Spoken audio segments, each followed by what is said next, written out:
నమస్తే, welcome to Andhraprabha. నేను శిశిర. తాజాగా ఓ టీవీ షోలో పాల్గొన్న త్రిష తన కెరీర్ లైఫ్ గురించి ఆసక్తికర విషయాలను పంచుకుంది.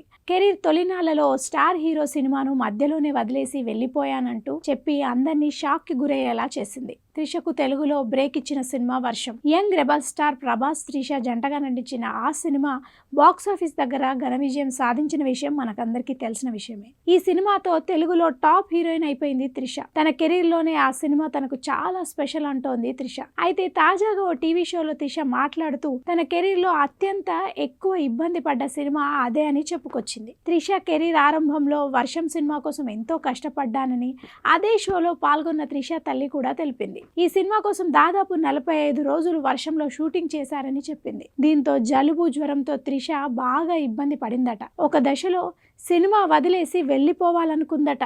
అయితే చివరకు సినిమా ఫలితం చూశాక పడ్డ కష్టమంతా మర్చిపోయానని చెప్పుకొచ్చింది. తన తల్లి చెప్పిన మాటలు 100% నిజమని త్రిష వెల్లడించింది.